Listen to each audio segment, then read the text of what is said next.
뒤집힌 무당이 무당을 아무리 하지 않으려 해도 무당을 해야 되는 것과 마찬가지로 예체능 기질을 타고난 사람은 하지 않으려 해도 춥고 배고픈 문학을 지금까지 하고 있지 않았나 이렇게 생각을 해봅니다. 해방해 초등학교에 입학을 했습니다. 하는데 1학년이 되도록 교과서가 나오지 않았어요. 그렇게 선생님이 칠판에 기역, 니은, 디귿, 리을, 아야, 어여 이렇게 공부를 가르쳤습니다. 저는 그때 성님하고 고모님이 계셔가지고 학교 갔다 오면 꼭 붙들어 놓고 과외를 시켰어요. 그러니까 다른 아이들은 기역, 니은 배우고 있는데 나는 과외 덕택으로 면사무소, 파출소, 양조장, 성당, 교회, 학교 이런 걸 띄엄띄엄 읽을 수 있는 그런 실력까지 올라갔어요. 근데 기역, 니은 배우고 있는 아들은 내가 그걸 하니까 우리 반에 천재가 나왔다고 야단이 났었어요.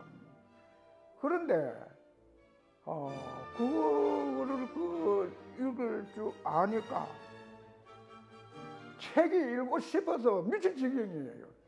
그런데 형님이 보는 책은 전부 일본 책이라서 볼 수 없고 또 아버지가 보는 책은 전부 일본 것이라 볼 수 없고 할아버지 마찬가지고 읽을 책이 없었어요. 그래가지고 장날 안 갑니까? 가면 어떻게 부모들한테 졸라가지고 만화책 한 권을 얻었어요. 여덟 아마 샀겠지요, 부모님이. 그게 내가 이 세상에 태어나서 제일 먼저 본 책이 이상한 나라 앨리스 하는 책이 있습니다. 잘 아시겠지만은 그게 얼마나 재미있던지 20리를 우리 김천 시하고 그 당시에는 어비죠 하고 우리 집하고 20리예요 거리가. 20리를 걸어오면서 다 읽었어요. 그러니까 재미있으면 키득키득 웃고 또 무서우면은 머리가 오싹한 거지 둘러보기도 하고 이런 식으로 처음 읽은 기억이 나는데 그 당시에는 책이 참 귀했습니다. 책이 어쩌면 일본 책이 있지 한문 있지 한글이라고는 아예 책이 없었어요. 그런데 어떻게 수소문 하니까 우리 소설 한 권을 누가 명작을 가지고 있는데 그게 뭐냐면 지금도 아니고 죄와 벌이에요. 그걸 빌려가지고 이제 호른불 밑에서 그때는 전기 없을 때니까 3일 만에 책을 돌려줘야 되니까 3일 동안 그걸 꼬박 다 읽었어요. 읽었는데 머리에 남은 하나도 없어요. 왜 그러냐 하면은 지금도 그 죄와 벌 어렵습니다. 그 당시 그래 겨우 이런데 이해할 수가 도저히 없거든요. 거기다가 또 주인공 이름이 얼마나 긴지 우리는 석자로 끝나는데 누가 주인인지 주인공인지 전혀 모르겠어요. 그러니 전혀 모르고 결국 3일 동안 읽긴 다 읽고 책을 돌려준 그런 기억이 납니다.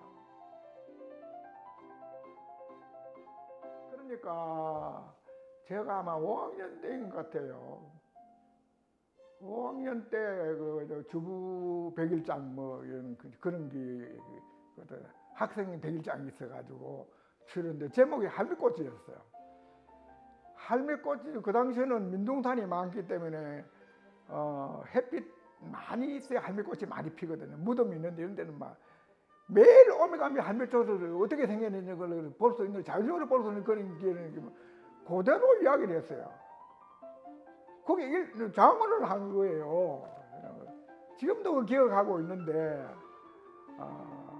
양지 마르고 피어있는 허리 굽은 할미꽃 할미라고 놀리기에 고개도 못 쳐도냐 수줍은 할미꽃 그래도 젊답고 노란 분 곱게 남무르게 발랐네.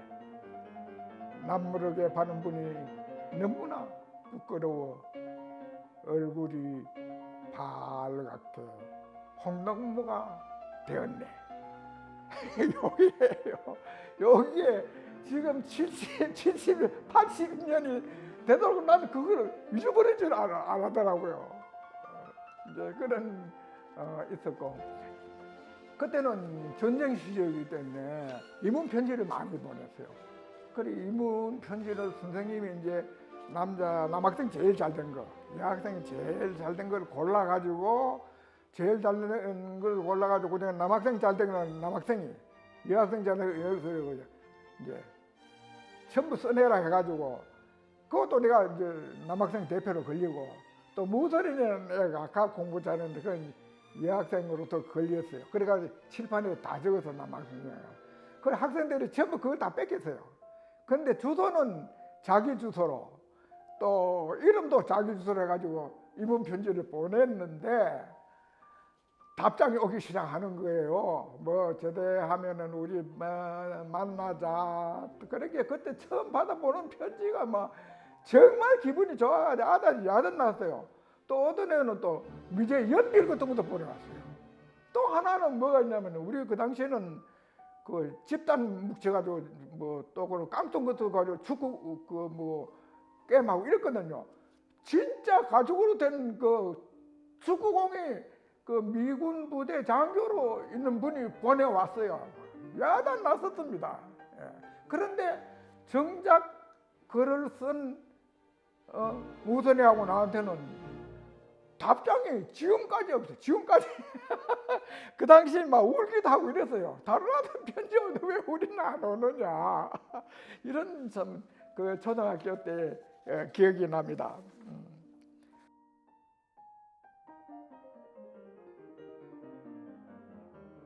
제가 이제 이 등단 작품인데 64년도 신춘문예 등단을 할 때, 그때만 해도 신춘문예 등단이 그 가그 급제와 같은 그 당시에 그런 분위기였어요. 그래 뭐 운 좋게 그 신춘문예 등단을 했는데, 그 내용이 뭐냐 하면은 여기에 보면은 대구일보 신춘문예 투고 작품 갈로에 초고라고 일어났어요. 고난을 헤치고, 이런 제목이었습니다. 고난을 헤치고 제목인데, 왜 그랬냐 하면은 내가 그러니까 형님이 우리 면에서는 대학생 한 사람뿐이었습니다. NO이고 또 서울대학 다니고, 그래 그때 당시만 해도 서울대학 다니고 NO이니까 막 우리 집에서 뭐 동네에서 면에서 모두 화제거리가 되고 이렇게 했는데, 형님이 대학을 보내니까 촌에 기아집이고 부잣집은 틀림없는데 자식 대학 둘을 보내기에는 정말 그 뭐 있을 수 없는 그런 환경이었거든요. 그래서 너 형은 공부를 잘하니까 서울도 대학 보내고 너는 가업 농사를 지어라. 이래가지고 제가 그 부모의 명령을 따라서 고등학교를 졸업하고 2년 동안 농사를 지었습니다. 지었는데 농사가 나쁜 것이라는 것이 아니고 제 체력이 약하기 때문에 그 당시에 그 힘을 이조하는 것은 소밖에 없었습니다. 전부 덩짐을 지고 힘으로서 농사를 지었는데 힘이 모자라서 도저히 농사를 못 지었어요. 그래 학교 보내달라고 울기도 많이 울고 뭐 해도 뭐 내가 생각해도 대학 둘을 어떻게 보냅니까? 그래서 도저히 내가 동네 사람이 날 돌았다 그랬어요. 가출을 했어요. 가출을 했는데 그게 돈이 4만 원인데 지금 생각하면 돼지 한 마리 값이에요. 그래 가출을 해가지고 대구 오면 큰 도시인 대구 오면은 먹여주고 재워주고 공부시켜주는 그런 직장이 있는 줄도 알았어요. 원래 순진해가지고 오니까 직장에 그냥 뭐 갈 곳이 없으니까 내가 한 2달 동안 어디 좀 괜찮은 규모의 그런 그 뭐 가게라든지 내가 아주 사람 안 씁니까? 그 순진에 빠져는 그 말 나오는 거 참 어려웠어요. 사람 안 씁니까? 쳐다보지도 안 하더라고. 2달 동안 다녀도 다리가 똥똥 묻더라고. 누가 안 하고 대답해 주는 사람도 없었어요. 아, 이래서 안 되겠다. 취직은 못 하겠다. 이제 장사를 해야 되겠다. 장사는 무슨 장사를 해야 될 것인가? 내대로 생각해가지고 여기 죽어야 되나? 고향에 가야 되나? 장사를 해야 되느냐? 해가지고 죽어도 고향에는 못 가겠다. 죽어도 여기서 죽겠다. 이래가지고 장사를 해야 되겠다. 그러면 장사를 무슨 장사를 해야 될 것인가? 책 장사를 하자. 내가 책을 그렇게 좋아했기 때문에 읽어도 본전이다 이게요. 그래가지고 책 장사를 그 대본 빌려주는 거 그때 그걸 했어요. 그걸 하다가 좀 있다가 이제 대본집에서 이제 헌책 장사하거든 유행하는 헌책. 그 다음에 또 새 책을 했거든요. 그 당시만 해도 대구에 서점이 중앙통에 여러 집 있고 18개밖에 없을 때가요. 장사가 막 얼마나 잘 되는지 막 문 열리기 전에 줄을 서가 있었어요. 그래가지고 그러니까 학생이 사장이다. 이래가지고 막 신문 매스컴에다 막 야단이 났어요. 대학생 사장. 그래 점은 다 데려놓고 뭐 나는 학비만 벌이면 되는데 욕심도 없는데 그렇게 장사가 잘 되는 거예요. 그래가지고 어마어마한 크게 막 이장소보다 더 크게 서점을 크게 벌리 나왔는데 그때 사라오 태풍 가는 게 있었어요.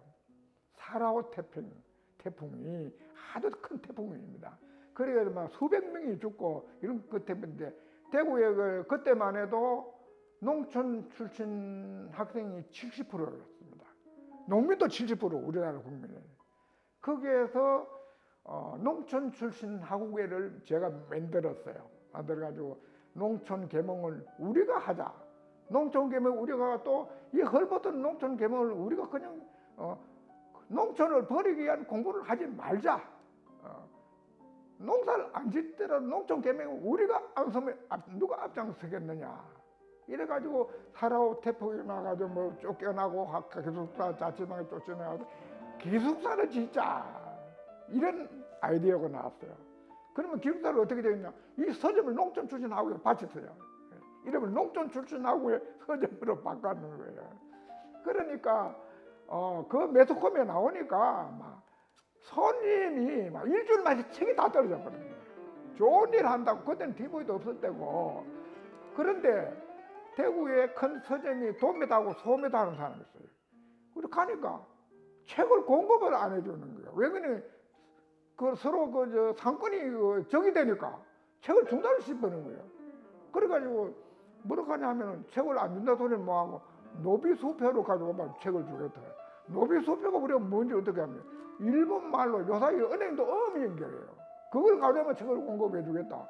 노비수표를 어떻게 구할 수 있습니까? 그래가지고 우리 이제 정치에 출마하는 사람, 돈 있는 사람, 뭐 누구 이야기하면 다 알 사람들 찾아다니는 학생단 들어서 열심히 선거운동을 해주면은 막 노비수표 빌려주겠다. 그래가지고 우리는 정말 열심히 참 그 운동을 해줬어요. 그런데 운동을 떨어진 사람들고 당선 사람들 그러고 나서는 그 노비수표를 안 빌려주는 거예요. 그렇게 하다 보면 결국 가서는 이 서점이 쫄딱 망했어요. 완전히 알거지가 돼버린 거예요. 그만 내가 쫄딱 망하니까 그때 경대 뒤에만 해도 그냥 산이었어요. 도청을 짓다 말다 하도 이럴 때고. 그래가지고 완전히 뭐라고 그러고 내가 알거지가 됐으니까 돌아버렸죠. 그래가지고 신춘문예 신문을 보니까 신춘문예 모집을 하는 게 있더라고요. 그 대구일보에. 그때 내가 이제 신춘문예 그걸 이제 내가 신청이라 그럴까? 신춘문예에 시험을 쳤는 거예요. 쉽게 이야기해서 신춘문예에서 머리 그때는 냉방에 이불 뒤집어 쓰고 미쳐가지고 이거 뭐 이것밖에 생각이 나는 거죠. 이게 고난을 헤치고가 바로 그겁니다. 이 내용이 그겁니다. 농촌 운동한 거, 우리가 이래 됐는 거, 이거에 이거 뭐 거짓말 보태는 거 빼는 것도 없고 사실 그대로 이렇게 막 눈물 나는 거를 썼어요. 이 당선이 된 거예요, 당선이. 이게 그게요.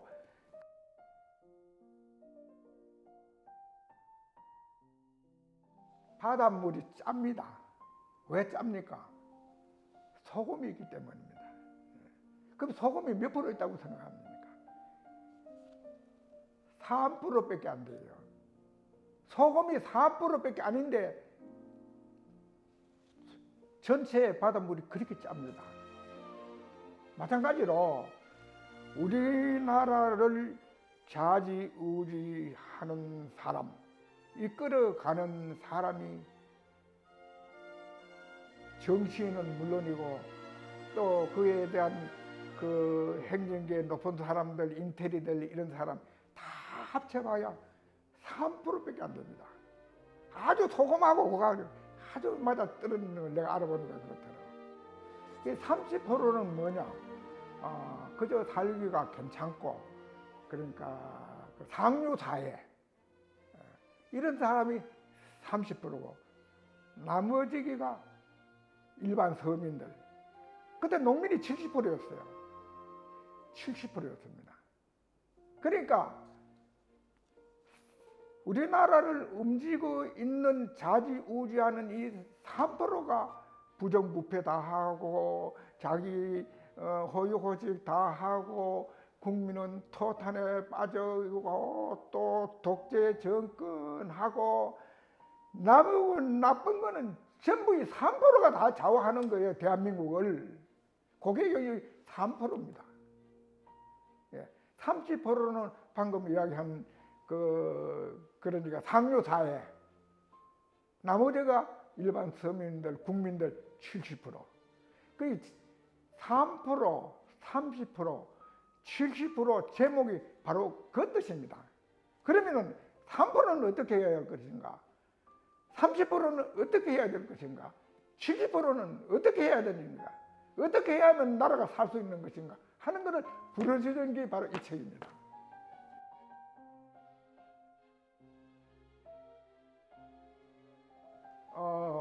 제가 그러니까 신선문에 당선되고 나서 이래 했는데 대구일보 이정수 편집국장이 계셨어요.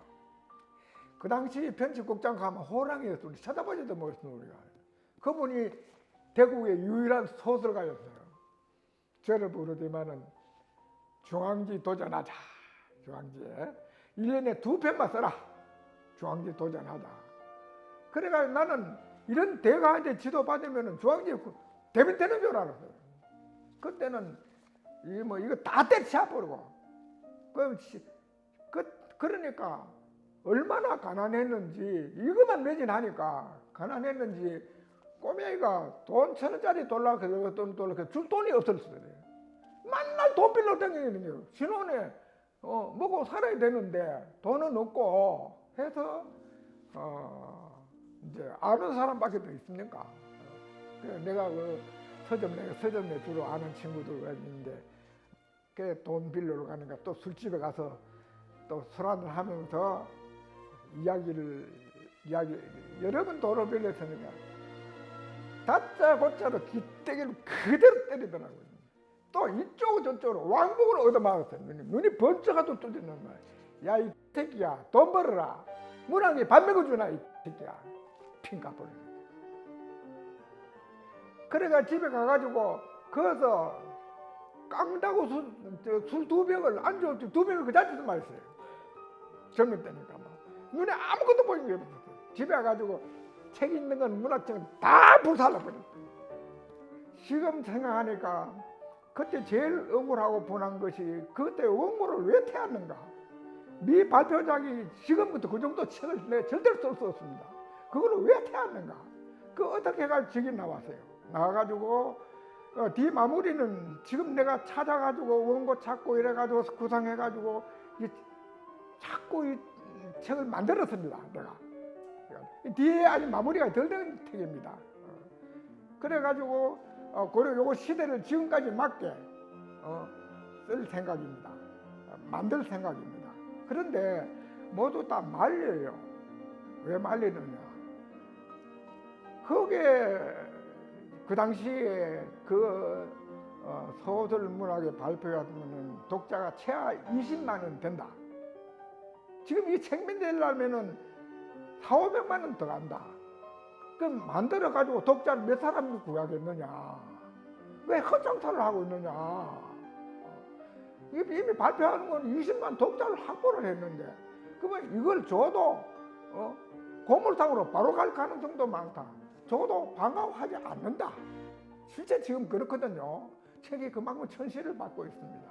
그러니까 이거를 기념할 수 있는 책이, 이것도 책이다. 꼭 인쇄소 가서 만들어야 될 책이 아니다. 이거를 만들어 가지고 있으면은 이게 이 책이 별다른 게 있느냐? 500만 원, 너 100만 원만 내도 네 얻고 다니게 평생. 이 친구들이 처음 말리는 거예요. 이거 헛장사다. 500만 원가 차라리 좋은 일 해라. 그게 100배 낫다. 그래서 책이 이렇게 된 겁니다.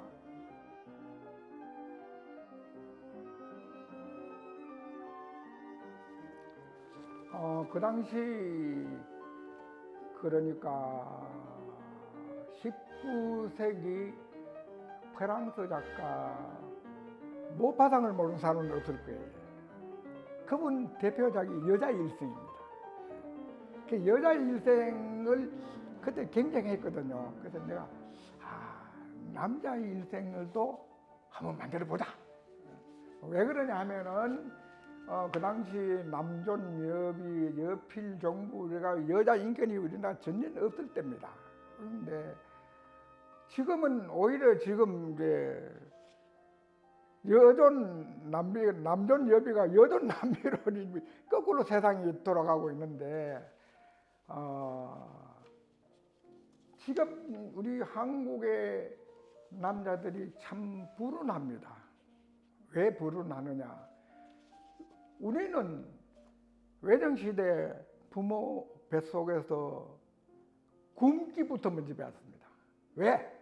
어머니가 그래 빼빼 말라가지고 가난하니까 영양실조 되니까 뱃속에도 자식도 굶을 수밖에 없어요. 그때가 50달러.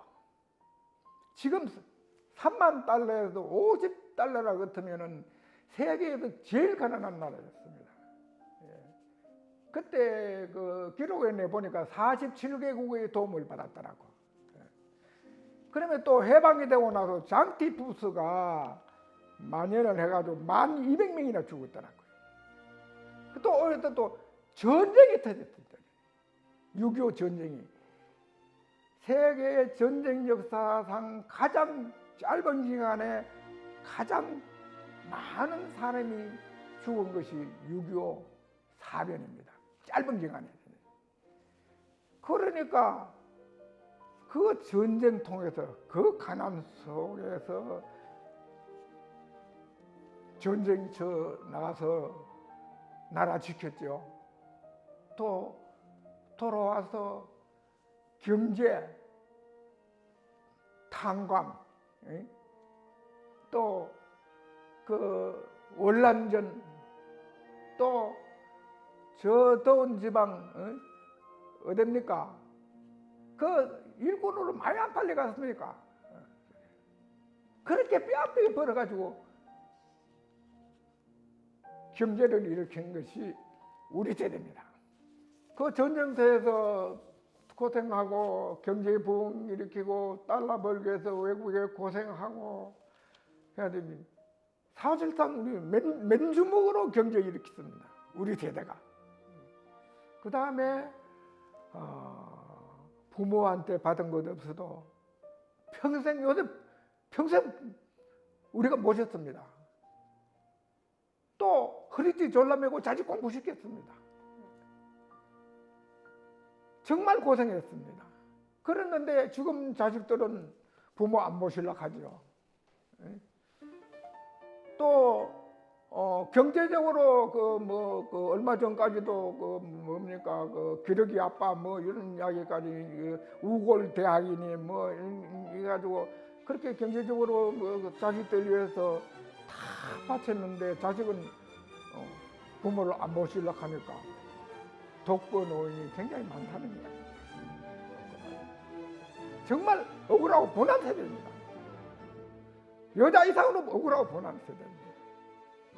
그래서 남자 여자의 일생 요거를 아이디어를 얻어가지고 나는 반대로 남자의 일생을 만든 겁니다.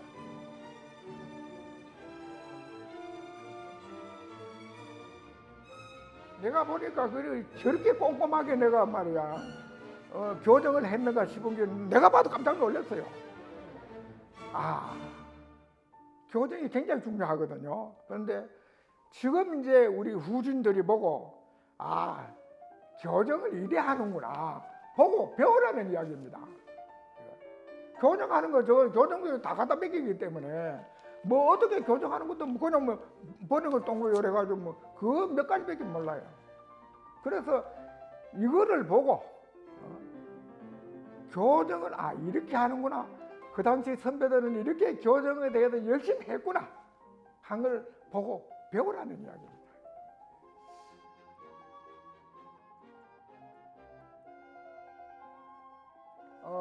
대화가 이 책은 전 12편 단편이 모아졌는 것입니다. 이 책은 한마디로 말해서 해방 이후 지금까지 우리나라 역사책입니다. 대화가 이 책이. 그러니까 아까 이야기한 것처럼 해방부터 지금까지 거시 없는 책으로 공부를 해왔고 또 이제 그러니까 지금부터 옛날로 거슬러 올라가니까 지금 제일 문제가 되고 있는 것이 학생들에게 성적이 되고 있으니까 포가 안 나서 그렇지만 심각한 문제가 있습니다. 뭐냐? 학교 폭력 왕따입니다. 정말 심각합니다. 한 학생들 한 300명이 죽어요, 1년에.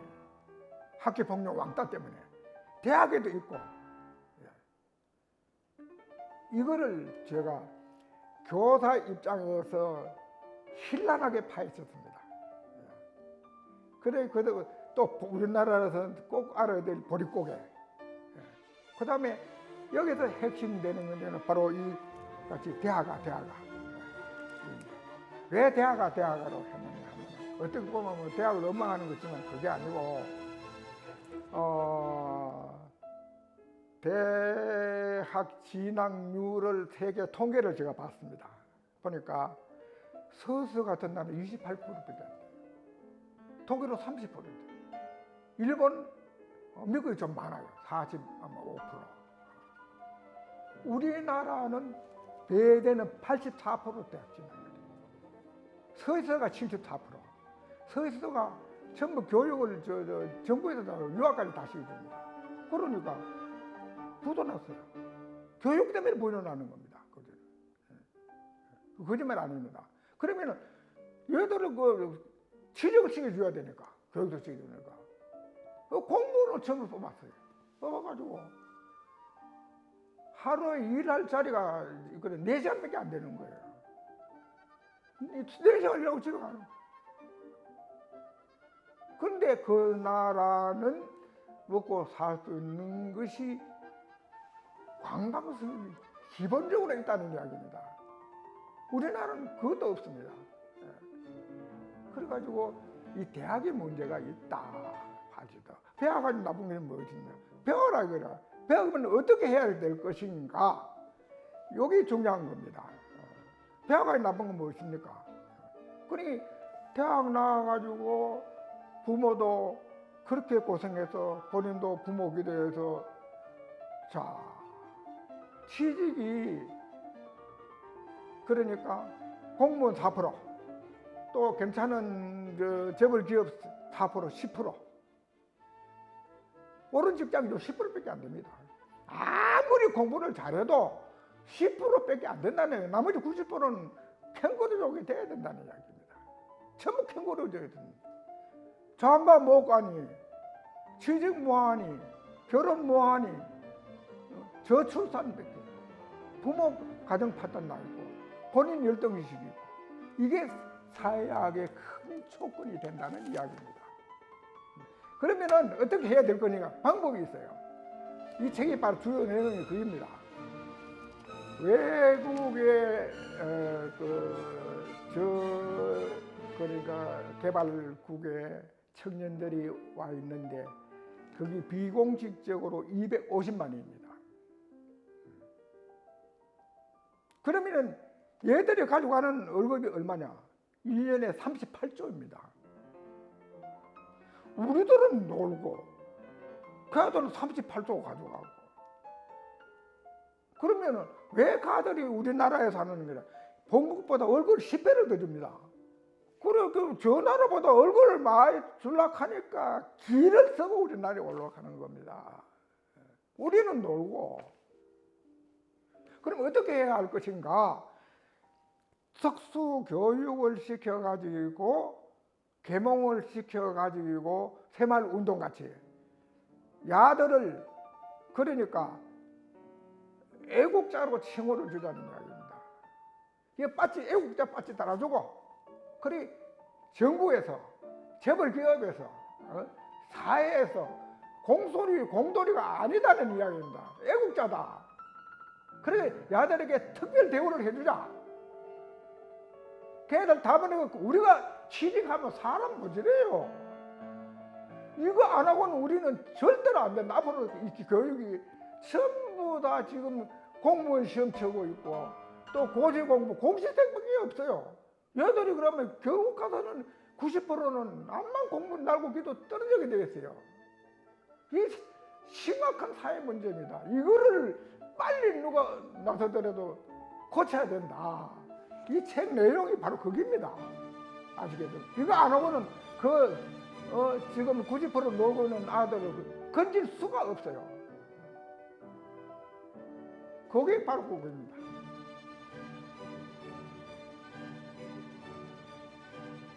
이 책은 보다시피 전부 목사보입니다. 근데 옛날에 뭐 불살라가지고 뭐 그런 게 아니고, 근데 영남일보에 3년을 연재했습니다. 이걸 했는데 뭐 이름은 뭐 이야기해야 되는데 이제 그런 다 아는 사람입니다. 부장이 나보고 이걸 꽁트를 연재해달라. 그래서 나는 장비 다른 준비를 하고 있기 때문에 이거를 내가 해야 되는데 이거 하려고 어디 있은 거야? 아, 뭐 한다 했는데 또 발표를 해버렸어요. 송일호가 꽁트 연재를 한다고. 빼도 박도 못하고 이제 연재를 하게 되는데 하다 보니까 3년을 하게 됐다니까요. 예. 지금 생각해도 내가 이걸 내일에 보면 이걸 내가 어디서 넣고 싶은 게 3년을 어떻게 써가지는 게 똥침 이거는 내용 구성이 없습니다. 뭐 자유입니다. 자유. 그 당시 시사적으로 뭐 신문에 좀 이상하게 나온 게 아니십니까? 예. 그러니 그거를 이제 웃고 넌센스 재미있게 이거는 무조건 재미있습니다. 똥침이라 하는 건 왜냐하면은 그냥 그 사회 있잖아요. 문제되면 콕콕 찌르는 거 똥침이 아픕니다. 콕콕 찌르는 거 내가 그걸 잘 하거든요. 그래 제목이 똥침입니다.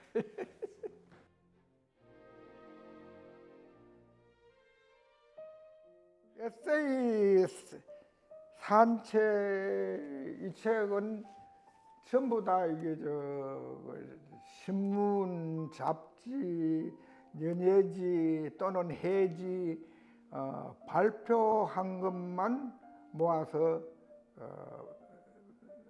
만들어진 수필집입니다. 그런데 내가 수필을 굉장히 좋아합니다. 왜 좋아하느냐? 다른 장르는 픽션입니다. 픽션. 유일하게 꽁트만 꽁트는 에세이 산책 모양으로 에세이 그러니까 수필만 논픽션입니다. 그래서 논픽션을 좋아하기 때문에 수필을 좋아하기 때문에 내가 수필을 쓴 겁니다. 그걸 이렇게 모아놨습니다. 이것도 사회 전반적입니다. 연재한 것도 상당히 많습니다. 연재하는 건 많지만은 이 에세이 산책은 신문사에서 자기 연재하면 지어진 이름이더라고. 그래도 에세이 산책이 됐는데 주로 나는 개봉적인 걸 많이 씁니다. 개봉적인 거, 사회 부조리. 뭐 또 그리고 또 웃기는 것도 그냥 빵긋 웃어놓고 탁 때리는 게 있습니다. 요거 고쳐야 되겠구나.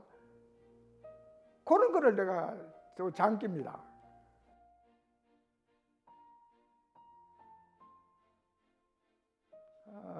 내가 남들이 볼 때는 메모강이라고 합니다. 이 메모강을 누구한테 배웠냐면은 조선일보의 신문 파트, 출판 파트가 있습니다. 월간 조선이 출판 파트로 돌아갑니다. 대구 지사장입니다, 제가.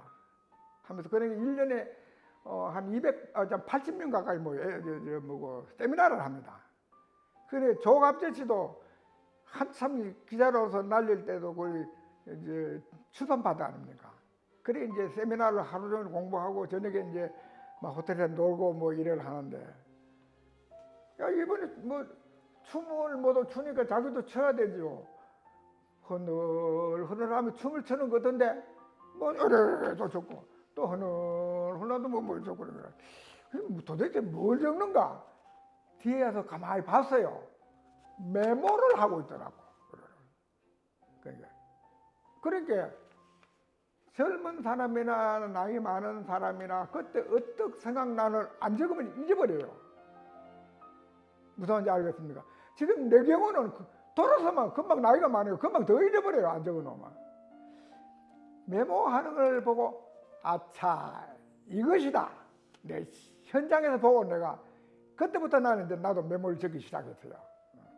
그런데 뭐든지 좋은 아이디어만 한번 적어가지고 그러면은 나중에 예를 들어서 작가가 기와집을 지을까 초가집을 지을까 양옥을 지을까 이 구상을 하고 있을 때 그러면 기와집을 짓다고 생각할 때는 기와집 자료를 모아야 될 거 아닙니까?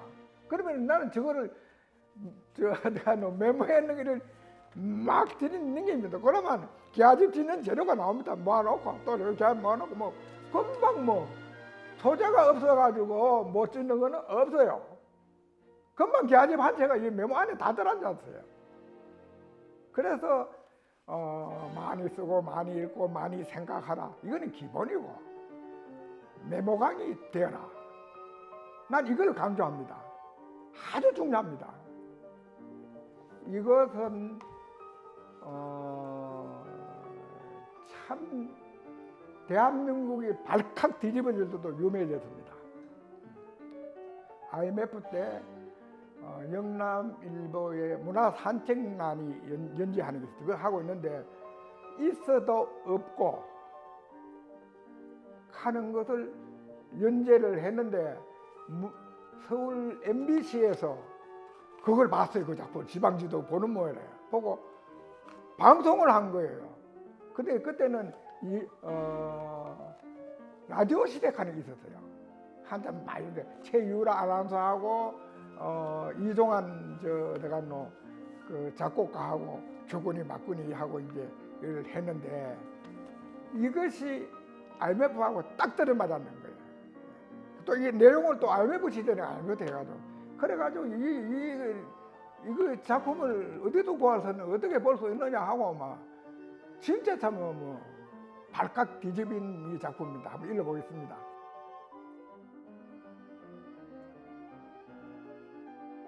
있어도 없고 정치는 있어도 국민은 없고 감투는 있어도 존경은 없고 부패는 있어도 척결은 없고 네 탓은 있어도 내 탓은 없고 네 죄는 있어도 내 죄는 없고 원인은 있어도 책임은 없고 사람은 있어도 일꾼은 없고 간판은 있어도 실력은 없고 교육은 있어도 인성은 없고 학연은 있어도 학력은 없고 총각은 있어도 신랑은 없고 처녀는 있어도 신부는 없고